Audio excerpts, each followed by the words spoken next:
Les chrétiens n'ont pas des démons dans leurs esprits. Amen. Hein? La possession totale. Un chrétien ne peut pas être totalement possédé par les démons. Parce que le siège du Saint-Esprit, c'est ton esprit. Mais un chrétien peut avoir un démon dans le corps et dans l'âme. Hein? Tu peux avoir une maladie en toi, c'est un démon. Tu peux avoir un défaut qui est maintenant maintenu par un démon. C'est ce que la Bible dit. Vous étiez morts par vos offenses et par vos péchés dans lesquels vous marchiez autrefois, selon le train de ce monde, selon le prince de la puissance de l'air, selon le diable, contrôlé par Satan. Le péché permet au prince de l'air de diriger. Quand tu veux pécher, imagine autour de toi des anges et des démons. Faites-le toujours. Tu vas voir que tu vas craindre Dieu davantage. Satan veut que nous soyons des hommes naturels, qui pensons qu'il n'y a que des arbres sur la terre, des montagnes, des voitures et des maisons. Non, il n'y a pas que des arbres, des montagnes et des maisons. Hein. Il y a des esprits mauvais et des esprits bons.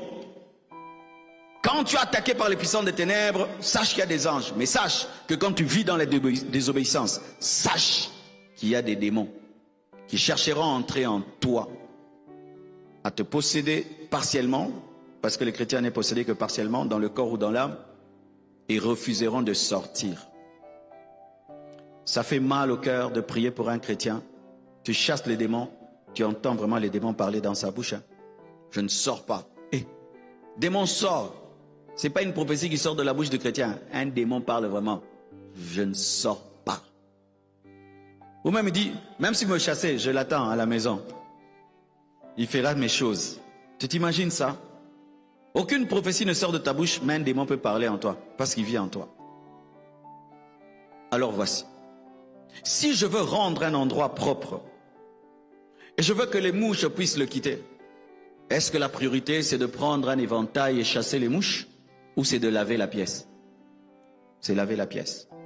Le problème c'est que dans l'église de notre nation, on a beaucoup enseigné sur chasser les démons, éventail. Mais on n'a pas enseigné sur laver la maison. Démon sort, éventail. Mais s'il y a une source de mouches, une source de moustiques, tu perds ton temps. La priorité en matière de délivrance, ce n'est pas chasser les démons. Non. La priorité en matière de délivrance, c'est la repentance. Tant que quelqu'un ne se répand pas, les mouches, les démons ont une source pour venir dans sa vie. C'est pourquoi, lorsque Élie a voulu chasser, parce que les dominations d'Astarté, la première chose c'était de ramener les cœurs vers Dieu. Ensuite, il a coupé la tête des prophètes de Baal. Tu ne peux pas couper la tête des prophètes de Baal sans que le cœur du peuple revienne vers Dieu. Alléluia. Pareil aussi dans ta propre vie. Démon, sors. Répands-toi d'abord de la chose qui nourrit les démons. Pour ceux